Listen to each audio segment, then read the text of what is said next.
iMac 的形象早已深入人心，让人记得最牢的应该就是那条可以停航母的边框，然后一停，它就停了9年。而当我们所有人都期待这次全新的 iMac 给一个焕然一新的视觉体验的时候，这是苹果给我们的答案。为什么还有这么大一个下巴？做成像 Pro Display XDR 那样不香吗？那你怎么看待这个设计？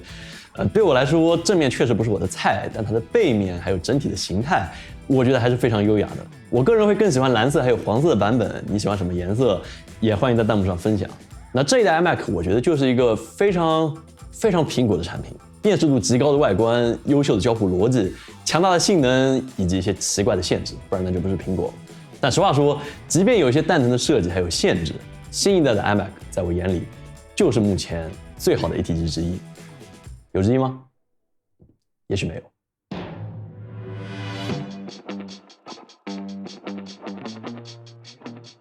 从侧面看，新的 iMac 确实非常震撼，很薄、很优雅、很简洁。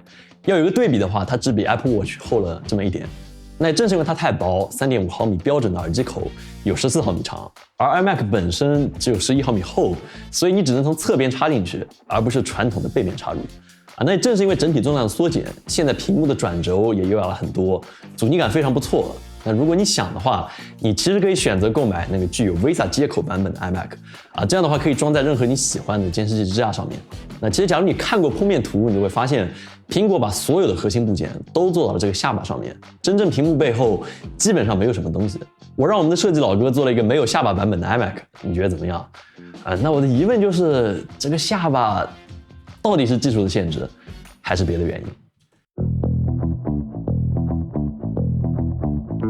除了外观，在功能性上，这次苹果除了最低配的版本，其余都给了4个 Type-C， 那其中2个是雷电3，同时兼容 USB 4.0， 另外2个是 USB 3.1。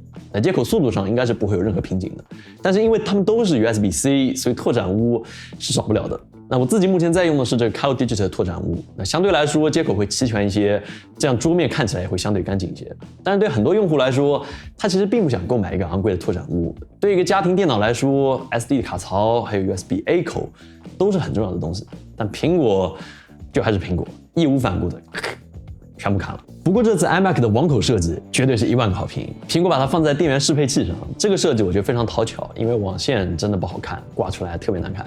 对于一般家庭来说，肯定也都是选用 WiFi 连接，网口一般也不太用得到。但假如说你有一个家庭的 NAS， 想要快速存储数据，那网口又是一个必备的东西。那可能我要抱怨的一点就是，目前的版本只有1000兆网口，速度大概也就100兆左右。希望苹果之后能给一个10000兆网口的选配，这样速度可以快10倍。另外一个大的变化就是这次电源也变成了这样的磁吸连接方式。那我们现场试了一下，当初我们最担心的那种线被踢一脚，然后电脑就断了的黑屏的问题，应该是不存在的。这个接口本身非常牢，靠着这种磁珠的这个模式把它给锁住。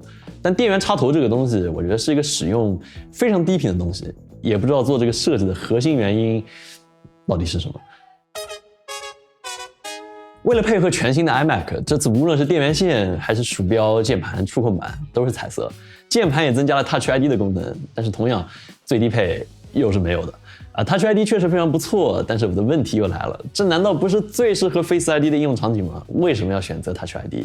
而且这次摄像头也达到 1080p， 本身的画质也不错，他们这个新的3个麦克风，我觉得收音效果也挺好，但是我们在现场没有办法带走素材，所以没有办法向你展示，只能向你描述一下。那可能在使用 iMac 过程中，我觉得最舒服的一点，就是假如你本身就在一个深度的苹果生态圈里，那你几乎不用输入密码，你在手机上复制一段文字，你在电脑上立刻就能够粘贴。你想放一个音乐 ，iMac 一点家里的 HomePod 立刻就会响起来，或者是带上这个 AirPods Max， 你就可以开始剪片没有，这个场景不存在的。能带这个玩意剪上8个小时片子的人都是勇士。那讲完了这些外观，现在我们深入到实际使用之中。那在体积更小的情况下，苹果塞进了一块24寸 4.5K 的屏幕，那无论是色彩还是解析力都非常优秀。那一点点过分的抱怨就是它如果最大亮度能够再大一点，因为目前是500尼茨，那自然是最好。那同时 iMac 现在具有6个扬声器，可以实现所谓的空间音频效果。那我觉得这可能是我没想到感知会最明显的一点，声音确实非常响，同时保留了相当的高频还有低频的细节，这一点真的非常好。最后我们再来讲一讲这块我们已经相当熟悉的 M1 芯片，它的性能我想不用多说，在 MacBook Air 还有 Mac Mini 上都已经得到了很好的评价。那在去年软件适配还处在一种这个状态。让我没想到的是，各大厂商的推进速度居然都这么快。那当然除了 Adobe，对于我们工作室来说，目前主要用的软件是达芬奇还有飞书，现在都已经完美适配了 M1 芯片。尤其是达芬奇，借助于 M1 芯片的 ARM 架构，在剪辑 H.265 素材的时候，回放是丝般顺滑。那除了 8K 素材的时候，还是会比较卡别的情况应该都没有特别大的问题。那我用 M1 芯片的 MacBook Pro 剪辑过4条 4K 多机位的工程。也没有什么阻碍，所以理论上 iMac 应该也不会有特别大的差距，甚至有可能会更好。可能我觉得目前最大的问题还是这些插件的适配，因为很多插件还是需要在编译器上运行，并不是这个基于 ARM 架构来直接运作的，所以会有一些卡顿还有不稳定的情况出现。所以如果你想选择使用 M1 芯片的电脑拿来作为生产力工具，那你必须要先测试一下你常用的插件，毕竟插件的迭代会比软件本身要慢很多。那另一方面就是 iMac 目前最高还是只有16GB 的内存选择，那在做一些渲染工作的时候，你就会有点捉襟见肘的感觉。对于专业用户，24寸的 iMac 还是有着它客观的瓶颈存在。那也许过不了多久，就会有一款27英寸的 iMac 全面屏，或者更强的芯片，我不知道，但是我希望是这样。其实我和我们公司小伙伴讨论以后，我觉得就不是说每一台设备你都要跟生产力挂钩。那我买一台电脑就是想回家看看视频、写东西、浏览一下网页，这有错吗？那肯定没错。iMac 肯定能够很好的完成这些任务，那这就够了，对吧？这就是大多数人的需求。它外观够好看，屏幕够好，性能也不差，或者说很好，偶尔做一点设计或者剪辑也是一点问题都没有。对大多数人来说，这不就是所有的需求吗？那如果说你真的打个游戏的话，你有 Apple Arcade，就是你需要自己动一点脑筋，嘿嘿。对了，这台 iMac 就是目前一体机最好的选择之一。那这时候肯定有朋友也会说 Mac mini 会更加便宜，但是你算一笔账，一台最低配的 Mac mini 要5299元，你还需要一台好的显示器。现在市面上 4K 显示器大概也需要3000元左右，再加上键鼠、音响，全部下来也要1万块左右。那看上去好像差不多，但是当你真正把它们摆在桌面上的时候，我想你应该就不会这么认为了。iMac 的优势其实就是在于它的美观还有省心。好了，这就是我们这期 iMac 上手体验视频的全部内容了。非常感谢你能够看到这里，那你会考虑购买吗？